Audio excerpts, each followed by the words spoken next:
Let's talk about how memory works. One of the oldest observations about memory still holds true today. It is referred to as the two-stage model of memory.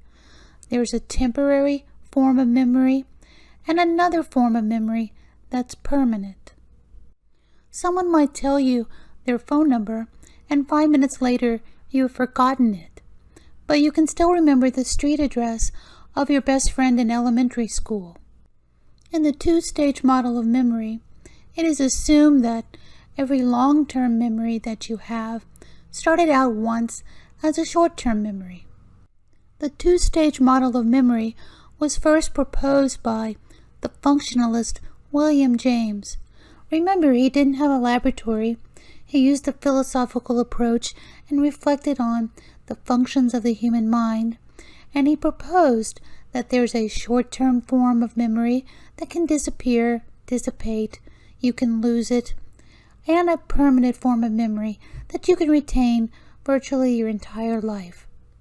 William James's assertions were supported by research that was conducted in Germany around the end of the 1800s by Hermann von Ebbinghaus. He was not an academic formally. He held a job in the government. But every evening and on weekends, he tested himself in numerous memory studies. He created long lists of CVC, consonant, vowel, consonant syllables, and it was these that he used as test stimuli, because he realized that if the words contained meaning, that might help him remember them better. So the nonsense CVC combinations were neutral. The graph that you see are his results, and these results hold up still today. It is remarkable what he was able to achieve in his own garage or basement, testing himself as a test subject. What he found is plotted in the graph. On the y-axis is the percentage of what he has remembered, and the x-axis is the elapsing time. So he tested himself from immediately following study, 20 minutes following study, an hour following study, 9 hours, all the way to 31 days. And what he found was we lose a lot in our short-term memory after even 20 minutes. We're down to 60% accuracy. But as long as 31 days, we're still retaining about 20%. Human memory is described as involving a bottleneck. In order for a memory to be stored in long-term memory permanently, it must first be held in short-term memory, which has a limited capacity, so some information is lost. 3 broad types of memory have been identified.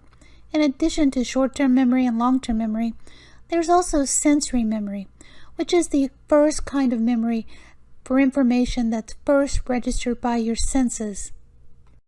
Sensory memory is relatively brief. It lasts only a short time.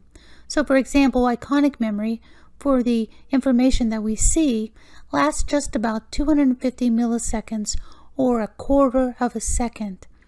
Information for what we hear, that's echoic memory, lasts a bit longer, up to 4 seconds. In contrast, short-term memory, which is also called working memory, lasts about 30 seconds. It's sometimes thought of as a mental blackboard. Just like a real blackboard, working memory, our mental blackboard, has a limited capacity or size. Research from the 1960s has estimated the average size of working memory. The average is 7 units of information, and the standard deviation is 2 units of information. Scores for working memory capacity do follow a normal distribution, and this means that we can know for certain that about 95% of the population has a working memory capacity between 3 and 11. That would be 2 standard deviation units below the mean and 2 standard deviations above the mean. So, if I read you a list of letters in random order, let's say 15 of them, and I ask you to recall all of the letters that you could from the list, you probably would recall between 3 and 11. We could do the same with digits.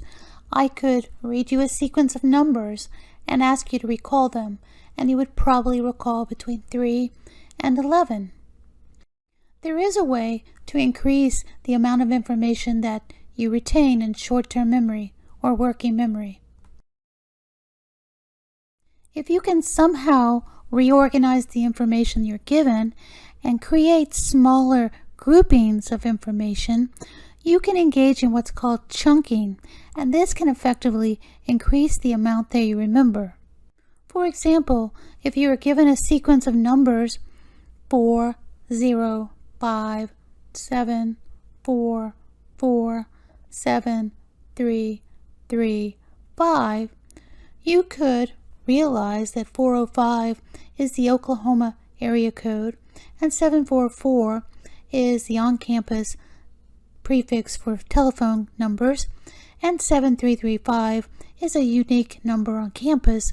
You've effectively taken so much information but reduced it down to 3 chunks: the 405, the 744, and the grouping 7335. So you should be able to remember that pretty well now that it's down to 3 chunks. What if you have a very small working memory capacity? You probably find it hard to commit things to memory quickly. But there's hope. The one way to get information from short-term memory into long-term memory, even when your capacity is small, is to do rehearsal. Go over it again and again and again. That's all for now.